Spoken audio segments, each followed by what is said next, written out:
Mira, yo diría que se tomó muy en serio el problema del déficit fiscal de la Argentina. Uno puede discutir si las medidas que tomó para cerrar ese déficit fiscal o nivelar las cuentas fueron las mejores. Probablemente algunas podrían haber sido mejores, pero definitivamente era algo necesario hacer.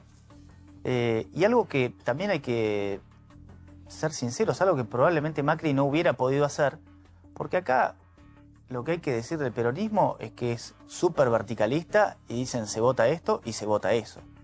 Y entre otras cosas se votó reducir las jubilaciones, que es una de las erogaciones más grandes del Estado. Me parece que esto tiene que ver con la urgencia que hay en materia de renegociación de deuda tanto en pesos como en dólares. Yo diría que para fines de marzo vamos a saber si Argentina entra definitivamente en default o no, y que realmente Alberto Fernández me parece que tomó cuenta de eso de manera inmediata y actuó con mucha velocidad. Se habla de dificultades mismo en la provincia de Buenos Aires para que Kicillof pueda pagar alguna deuda. La situación es apremiante. Yo varias veces uso la metáfora que Cristina Kirchner armó una bomba, se la pasó a Macri, que además le agregó deuda, y después se la dejaron a Alberto Fernández. Pero los políticos vienen jugando al huevo podrido hace rato y se lo vienen pasando. Y me parece que ahora lo recibió Alberto Fernández con muy poco tiempo. Por eso entiendo también que el Congreso va a estar en funciones en el verano. Y la situación de Argentina es grave porque si no conseguimos que nos refinancien, bueno, o vamos a tener que defaultear de manera unilateral o emitir un montón de pesos para pagar.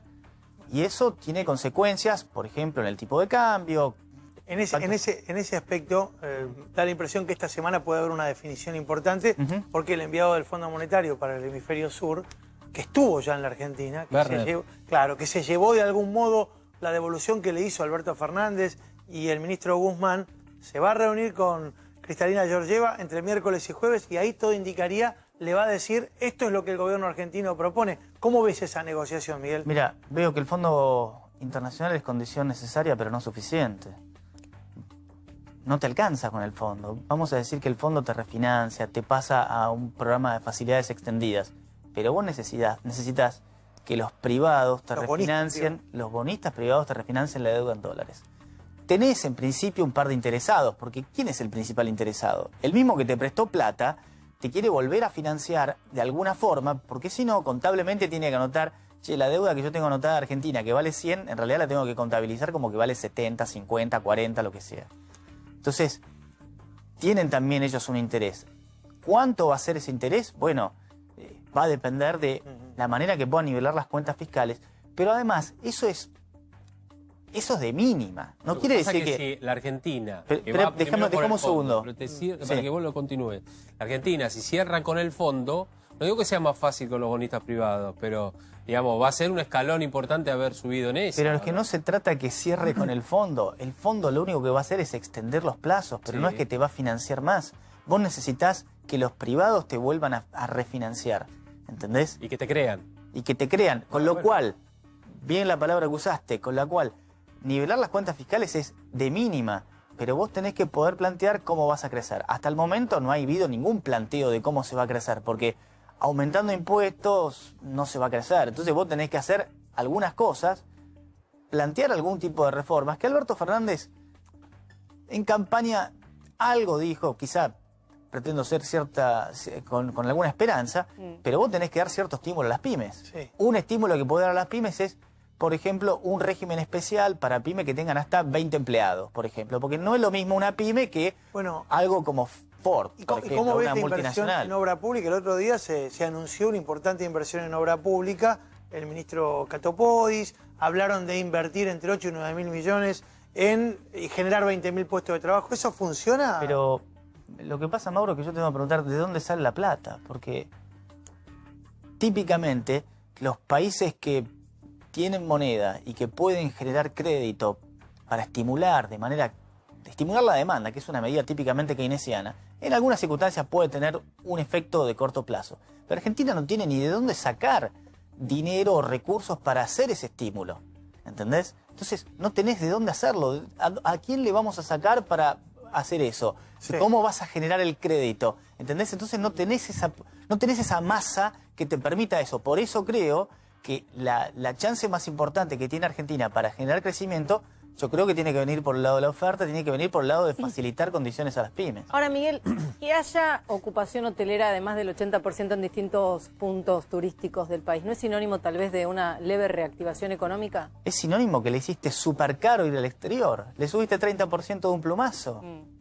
Por eso está todo acá. Y peor, le estás haciendo un favor a los empresarios que están acá y reciben a la gente que no tiene más remedio y le cobran 1.900 pesos por día una sombrilla en Mar del Plata. ¿Te parece buena idea? No, porque te digo porque el gobernador de la provincia, Axel Kicillof, dijo que la temporada estalla y que se nota que hay un más en el bolsillo. Pero ¿y qué te parece? Si de un día para el otro hiciste que viajar al exterior sea un 30% más caro, y no me sorprende para nada. O sea, no es ningún mérito. Como Uruguay, por ejemplo, no hay gente. Ahora por supuesto, no es ningún mérito. Le pusiste un cepo turístico directamente. Le dijiste, no viajes afuera porque te va a salir 30% más. Ahora, Miguel, yo te pregunto algo, porque también la gente, a ver, más allá del veraneo, que es importante también, porque reactiva y porque mueve, moviliza, sea por el motivo que sea, yo quiero hablar del bolsillo. Bolsillo del caballero y la cartera de la dama, como dicen los vendedores. ¿No? En el colectivo. Javier, quiero meterme en el veraneo no sé si reactiva, estás cambiando la plata del lugar, se la estás dando a uno, de uno pasa al otro. Está bien, pero ojo, a ver, si esto da trabajo para, viste, necesitan alguien más para que te ponga la sombrilla, alguien más que... Eso de alguna manera reactiva. Pero yo me quiero referir, ¿sabes qué? Al bolsillo. Hoy le preguntaba a un economista, le digo, alguien que tiene plata, olvídate de las vacaciones, después verás si se va o no se va de vacaciones, tiene plata. ¿Qué hace con ese dinero que tiene de más? Un poquitito de más, que lo guardó, que no lo gastó y que yo. Me decía, a ver si vos coincidís, me decía, compra dólares, $200, aun cuando pagues con el 30% más. Y después compra, me dijo, alimentos no perecederos, para estoquearte un poco. ¿Vos coincidís con eso? Y eso es como economía de guerra lo que me estás describiendo. No tenemos nada que hacer y me estoqueo con aceite y con sal, azúcar. Me parece que no es nada prometedor esa receta, ese comportamiento, la descripción. ¿Qué hacer entonces? ¿Vos qué recomendás? Bueno, pero no es lo que yo recomiende. Vos tenés que generar las condiciones para que la gente quiera hacer cosas que desarrollen el crecimiento, como por ejemplo invertir. Te pregunto, ¿crees que hay alguna condición dada para invertir cuando vos no sabés el precio, por ejemplo, del dólar, porque hay inversiones que son en dólares? El sector inmobiliario está totalmente paralizado, ¿entendés? Porque, aparte, el que tiene un departamento dice, no, yo lo pretendo cobrar a tantos dólares el metro. El que está del otro lado dice, vos te volviste loco, el dólar se fue a las nubes y ¿cómo te querés que te convalide ese precio? Entonces, 2019, parate, no hubo transacciones, creo que es el menor año de los últimos 20 en transacciones. Lo mismo para lo que es construcción, lo mismo para el que quiere de emprender cualquier cosa, desde poner un kiosco, una panchería, una zapatería. Si vos pones una zapatería y todavía tenés el riesgo de que un empleado te la mande a la quiebra, vos tenés un problema, porque no estás motivando a nadie a que lo haga. ¿Te impulsa esto que tenemos nosotros en nuestro graph, el dólar solidario a 81,90 y el blue a 76,50? ¿Esto moviliza a explicar qué cosa? Nada, no quiere decir nada. Y de hecho el contado con liquidación hoy estaba en 80. No quiere decir nada que esté abajo o arriba ligeramente. El mercado blue es un mercado muy chico. El que hay que mirar es el dólar contado con liquidación. ¿Cuál es el dólar contado con liquidación? Es la comparación de lo que vale un bono en dólares en Nueva York y el mismo bono en pesos en Buenos Aires. Ese es el tipo de cambio implícito de la cotización de esos dos títulos. Vayamos al punto que seguramente a los que nos están viendo más les interesa, que es la cuestión del consumo y de un parámetro que siempre se toma para indicar si la cosa va mejor o peor, que es la inflación. Argentina sigue teniendo inflación alta y la previsión inflacionaria para el 2020 no pareciera estar o ser demasiado alentadora. ¿Cómo ves las acciones que se tomaron en torno a este mecanismo de control de precios o de regulación de precios? Mira, son todos paliativos. Hay una cosa importante que es también desindexar el gasto público, que se ha hecho, se está intentando hacer. ¿Qué quiere decir? Que si tenés inflación no quiere decir que además el Estado tenga que gastar más, entonces de alguna manera tenés que cortar ese vínculo. Pero además después tenés una cuestión de expectativas. Sí. Y por ahora no quedan claras las expectativas que vos estés generando. Los acuerdos de precio acá y en cualquier lugar del mundo y a lo largo de la historia funcionan periodo muy corto. Entonces, fíjate que si vos tenés que Argentina no puede resolver el problema de su endeudamiento y no tiene más remedio que ponerse a imprimir, bueno, ¿qué más, qué peor expectativa le podés poner al país si por otro lado está el riesgo severo de que eso suceda? Por eso fíjate lo importante para que Argentina pueda incluso levantar el cepo, si vos podés finalmente evitar el default, pero para eso tenés que convencer a los de afuera, y para convencer a los de afuera creo que diste el primer paso. Faltan otros. Yo creo que tenés que mostrar qué es lo que vas a hacer para crecer. Me parece que contuvieron de una manera un poco dramática lo peor, que yo no tengo ninguna duda, si hubiera estado Macri... chocábamos. Pero porque el peronismo es así, o si está en el poder, fíjate lo que fue la votación el día ese en el Congreso. La izquierda eran 4 tipos que estaban muy ordenaditos. Hace 2 años era un ejército de tipos tirando piedras. Yo no sé quién está detrás de eso, pero sería muy ingenuo no darme cuenta que hay alguien que está interesado en que a uno le vaya mal y el otro dice, no, ahora alineemos la tropa. ¿Vos ves a Alberto Fernández o la política que instrumenta el presidente en estas primeras medidas con un sello muy peronista, o le ha metido un poquitito más de algún otro tipo de política porque necesitaban del cepo, de los impuestos, de las jubilaciones? Alberto Fernández tiene que ser un equilibrista acá entre las distintas tribus que conforman el Frente de Todos. Tenés gente de ideologías bastante distintas. Tribus, dijiste. Sí, tribus. Ideológicas. Totalmente. Y fíjate que no te olvides el renglón de la marcha peronista que dice todos unidos triunfaremos. Y dijeron, vamos a oponernos todos en la misma línea y a ganar. Pero dicen combatiendo al capital también. Por supuesto. Bueno. Por supuesto que también dicen combatiendo al capital. Pero te dicen todos unidos triunfaremos, y el día que ganaron, Cristina no lo quiso saludar a Massa en el escenario. Dijo, bueno, esto es el peronismo. Se alinean y después, ahora debe haber adentro una ebullición de lucha de poder. Y no pierda la perspectiva que más allá de lo ideológico, este nuevo peronismo que surge a partir del kirchnerismo tiene su característica particular que lo distingue del peronismo más ortodoxo, incluso en la mirada económica. Probablemente, yo no me animo a hacer análisis, yo no soy un analista político del peronismo, no soy muy experto en eso, pero definitivamente confluyen ahí gente de opiniones incluso ideológicas muy dispares. Fíjate lo que pasa, hay otro frente del gobierno, hablábamos de la interna en seguridad, hay un frente que es estratégico, que es el frente energético, en donde aparece una interna que tal vez no está muy vislumbrada. Vos tenés a un Guillermo Nielsen, titular de YPF, que está enamorado de Vaca Muerta y del proyecto Vaca Muerta. Y tenés a un Lanciani, un Sergio Lanciani, secretario de Energía, un hombre que tiene formación marxista, y ahí voy al tema ideológico, que tiene una mirada totalmente diferente respecto de este tipo de emprendimiento y del futuro. Da la impresión que ahí hay una fuerza que se contrapone. ¿No tenés ahora un chef que está en el Banco Nación? Sí. También. Y bueno, qué sé yo. Bueno, hay de todo. No sé qué decirte. Sí, hay gente que probablemente no tiene una buena por ahí receta. están capacitados, che. Capaz no tiene la capacitación. Mira, a mí me parece que en Argentina también tenemos la mala costumbre de hablar de cualquier cosa.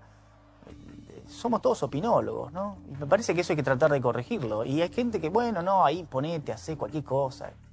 Y así nos va, ¿no? ¿Vos crees que el tema de la inflación es el punto neurálgico para este gobierno hoy por hoy?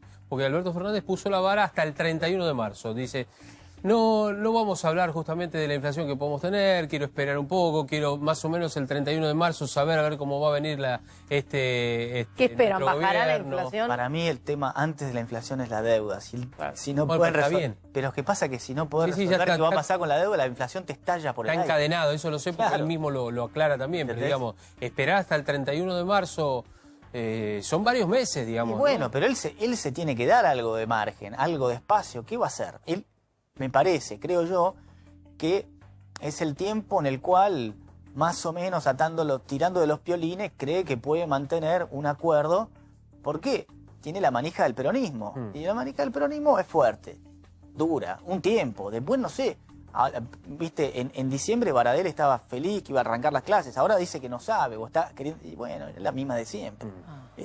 Bueno, están acordando, después vamos a estar hablando de eso también. Están ahí con la paridad. Pero había dicho que las clases tenían que empezar.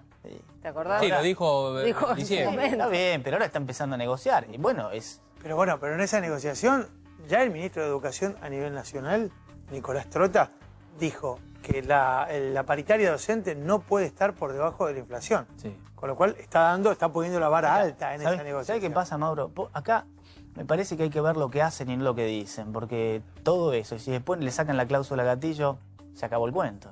Porque ahora toda la negociación de paritaria va a ser sin cláusula gatillo, y los tipos aplauden. A mí me parece fantástico. Mirá, a propósito el poder que tienen de convencer, a mí me parece notable. Son unos genios. A propósito de eso, vos mirá, diste en el gatillo, ¿no? El clavo. No en el clavo solamente, sino porque a propósito de esto de la cláusula gatillo, Baradel ayer con Mauro, aquí en A24, habló de ese tema, habló de la inflación, ganarle a la inflación y habló de la cláusula gatillo. Lo escuchamos y después lo comentamos, dale. Nosotros hemos planteado el tema, queremos mejorar el salario, las sumas que están por fuera del básico, incluirlas, seguir con el mecanismo de la cláusula gatillo, aunque nos gustaría, en realidad la cláusula gatillo es empatar, no perder frente a la inflación. La verdad que quisiéramos mejorar a la inflación, mejorar el salario docente. Leía un cuestionamiento de la cláusula gatillo, alguien un dijo aumento, por eso, pero... A ustedes no es eso lo que les molesta. No, lo que nos molesta. Quieren pasar por arriba. Queremos pasar por arriba de la inflación. ¿Cuál es el mecanismo para eso? No, bueno, hay que buscar un mecanismo. Bueno, ahí decía Baradel, ¿no es cierto? La cláusula de gatillo ya quedó vieja. Nosotros queremos ganarle a la inflación. Ahora, ¿cuál es la inflación? Pará. Pero fíjate una cosa muy interesante. El sector público, él le quiere ganar a la inflación. Preguntarle al sector privado, a ustedes, ¿cómo le va con la inflación? Al sector privado lo pasaron por arriba con la inflación. Pero no solamente, imagino ustedes, bueno, usted no sé, pero el promedio lo pasaron por arriba con la inflación. Entonces, es como vivir en una Argentina paralela. No, queremos ganar la inflación. Ah, bueno, qué interesante, pero la realidad es que el salario real cayó para todos. Ahora, ¿qué 2020 nos espera? Entonces, después del verano, respecto a la economía. ¿Vos crees que puede haber un repunte o viene todo negativo? No dije que venga necesariamente negativo, pero tenés una disyuntiva enorme en febrero-marzo, que es si conseguís que te refinancien la deuda, el sector Estamos privado... supeditados a lo mismo que le pasaba al gobierno anterior. Peor para mí, porque ahora está mucho más apremiado y además hay una enorme cantidad de deuda en pesos que también van a tener que ver qué hacer, porque lo tienen muy claro que no pueden imprimir la brutal cantidad de pesos necesaria para saldar esa deuda. Entonces, para mí, según cómo se resuelva eso, después tenés otras cosas que no son menores, que el tema de las LELIQ. Las LEVAC se hicieron LELIQ y las LELIQ se hicieron PASES, que ahora son deuda que se renuevan día a día. Así que el sector financiero, el mundo financiero también tiene ese problema que se va barriendo debajo de la alfombra. Bueno, el 2020 necesita, para empezar, tener una renegociación favorable de la deuda febrero-marzo, y sin eso es totalmente impredecible. El dólar puede terminar absolutamente en cualquier valor. A mí me preocupa, no me preocupa, sino que me da incertidumbre saber qué puede pasar en nuestro país después de que se reactive todo. ¿Qué quiero decir con esto? Las tarifas que están frenadas, la tarifa del transporte que también está frenada. El precio de la nafta. Es decir, el precio de la nafta inclusive también, digamos. ¿Qué puede pasar el día después? Esto es mejor, peor, es un freno y estar en una especie de entre algodones por ahora, o puede tener una complicación. Es una meseta que conseguida un poco con un acuerdo forzoso entre partes, pero bueno, ¿no sabés que esto no es una olla a presión, es un, digamos... Más o menos. Es un hervor, ponemos. Todavía no, pero es un acuerdo inestable. Todos los acuerdos de precios son inestables, por definición. Ahora, ¿y se van a actualizar? No, pero se van a... Lo que significa es que los precios, cuando no se pueden mover libremente, hay precios que, las tarifas, por ejemplo, están regulados, ¿cierto? Pero tienen cierto patrón de comportamiento, tienen algún ajuste. Hay que ver también qué parte es justo que tenga que tener el movimiento por inflación.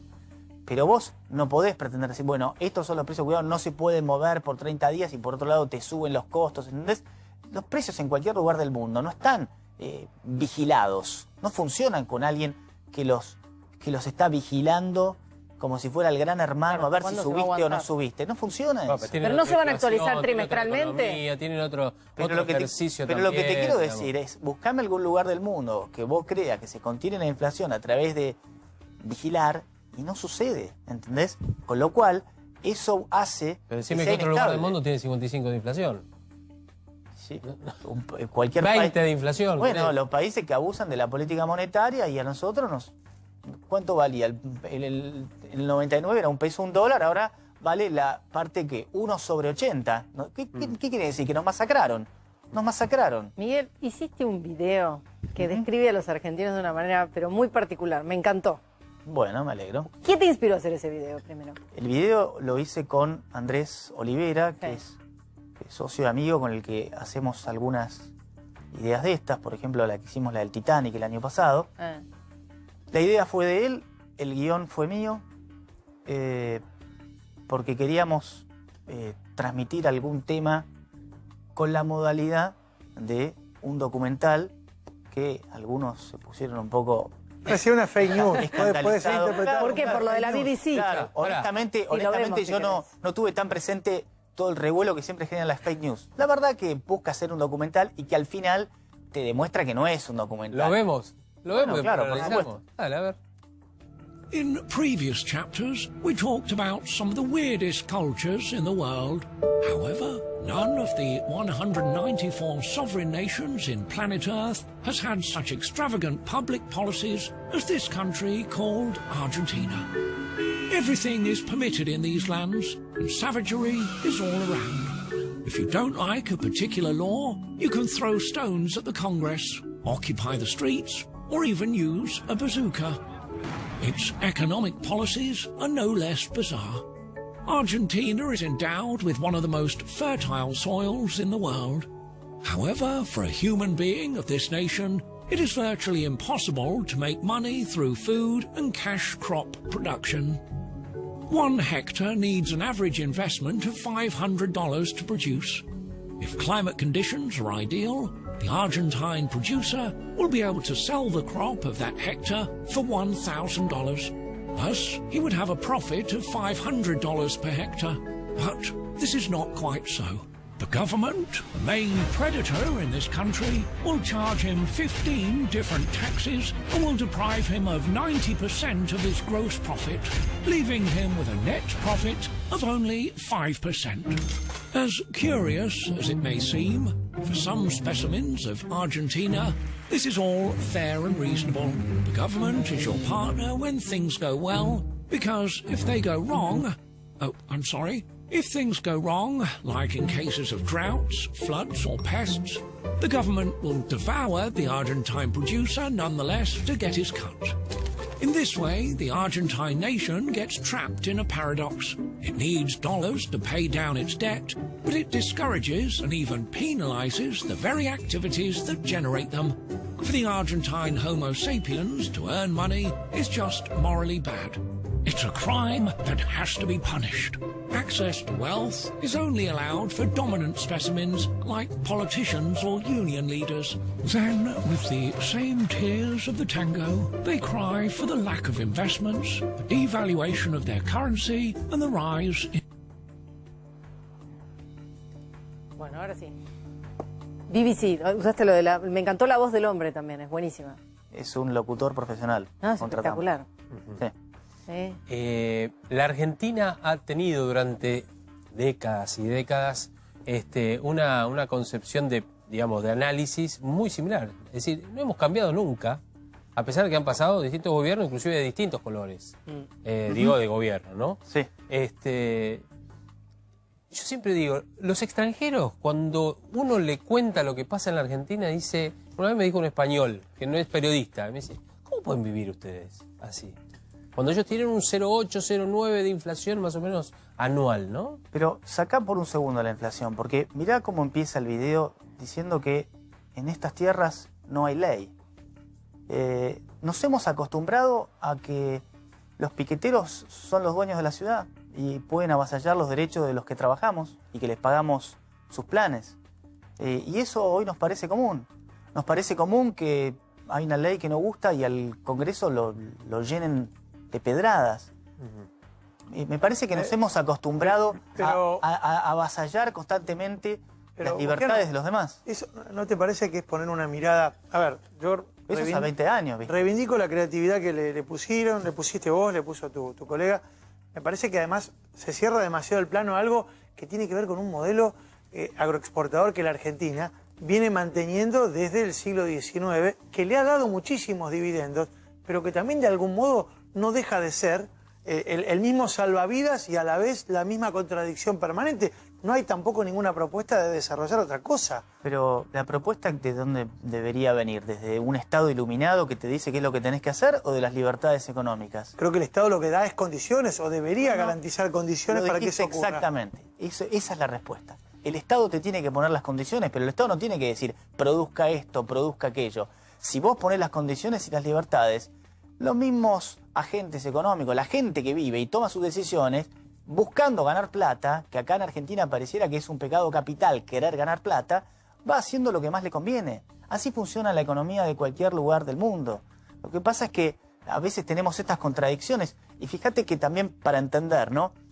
Tomamos una idea nosotros porque al final el tiempo que hay en un video para que tenga impacto son 2 minutos 20. Entonces agarramos el tema del campo porque es un tema que está bastante en boga ahora con las retenciones y porque los números también, hay mucha gente que ni siquiera los conoce. La gente piensa equivocadamente que el campo es una actividad de ganancias estrafalarias, cuando en realidad... Y ahí lo mostraste muy bien. Si le va bien, gana el 5%, claro. Y si le va mal, ayudar al campito. Y además está sujeto obviamente a las condiciones climáticas, si hay sequía, si hay lluvias intensas y demás. Por supuesto. Y te pregunto algo, porque, a ver, y esto nos preocupa a todos, el tema del hambre, ¿no? La gente que realmente come una vez al día, que come o distribuye la comida, y esto pasa, a pesar de que muchos dicen, no, en el país no puedes... No, sí, está pasando lamentablemente y sobre todo se lo ve a los chiquitos o a los adultos con malnutrición. La pobreza está entre los más jóvenes. Sí. Entre las edades más chicas, la pobreza está en la niñez en especial. Claro, por eso digo, a ver, es un tema preocupante, no es lo mismo comer que alimentarse. Son dos cosas distintas, a pesar de que parece que uno se lleva comida a la boca, ¿no? Es un tema que vos crees que se va a poder resolver, ojalá en el corto plazo, pero se va a poder resolver de la manera que lo está instrumentando el gobierno, con esta tarjeta alimentaria, con algunos beneficios más. Esos son todos paliativos, vos tenés que mostrar cómo vas a crecer. ¿Cómo vas a crecer? Porque crecer quiere decir darle trabajo a la gente. Mira, hace no tanto compartí un programa con Nina Pelosi, que no es experta. Y estaban hablando de esa reunión que habían hecho, ¿se acuerdan? De muchos que fue Tinelli y demás, todos por el hambre, no sé cómo. Consejo contra el hambre. Consejo contra el hambre. Y ella dijo, no necesito un consejo contra el hambre, necesitamos que nos den trabajo. Mira, fíjate la intuición, que es tan correcta. Lo que quiere decir es, necesitamos crecimiento. Si no hay crecimiento, no nos pueden dar trabajo. Esto no se trata de darnos de comer, dame trabajo. Bueno, pero te ayuda un poquito en el mientras tanto, ¿no? Eso es un recontra mientras tanto. Y Argentina, desde el 2011 para acá, el PBI per cápita solamente cae. Desde el 2011 para acá, el PBI per cápita solamente cae. Entonces, no solo no estás creciendo, estás decreciendo hace 9 años. Ya que la mencionas a Nina Pelosi, hoy Raúl Castells, que tuvo su vínculo con ella durante muchos años, convocó una movilización que la había convocado, recordemos, la semana pasada. No piensa igual que Nina en muchas cosas, está claro, pero utilizo ese gancho para contarte, proponiendo algo, tomando las declaraciones de Susana Jiménez de la semana pasada y proponiendo algo que no sé cómo lo vas a ver vos, pero que en realidad se le dé la tierra a los que la trabajan. Algo así como una suerte de posibilidad de que esas tierras, que muchas veces son improductivas, queden en manos... Reforma agraria, una cosa de reforma agraria. Pero algo de esto hubo, ¿no? Ha pedido semillas y gallinas ponedoras. ¿Sabes cuál es el problema cuando eso es destruir los derechos de propiedad? ¿A quién le vas a sacar la tierra para dársela a quién? Sí. Lo tenés a Raúl. Es un problema enorme. Primero, eso es del comunismo más extremo que se ha probado en la Unión Soviética, ha sido un desastre. Se ha probado en China y no ha funcionado. No es que no hay experimentos parecidos en la historia, los hay y no han funcionado. Mirá, Miguel, la semana pasada aquí con Facundo Pastor hablamos con Raúl Castells a propósito de esto, nos daba justamente este adelanto y decía, a partir del lunes en todo el país, en distintas ciudades, vamos a estar marchando y movilizándonos para que, entre otras cosas, ¿no? Susana Jiménez nos dé semillas y gallinas ponedoras para empezar a trabajar. Esto pasaba hoy en horas del mediodía. Miren, ahí está Raúl Castells.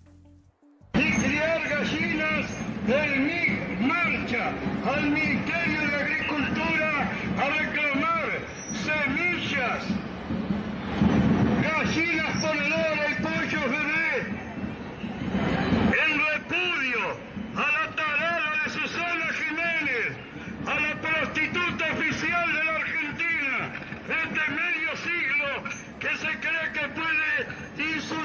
a 20 millones de trabajadores ocupados y desocupados. Este era Raúl Castells hoy. Entonces, bueno, él es el mismo que hace tiempo atrás le exigía a McDonald's que le diera no sé cuánto para comer, porque si no le rompía todo. ¿Esto qué es? Una extorsión.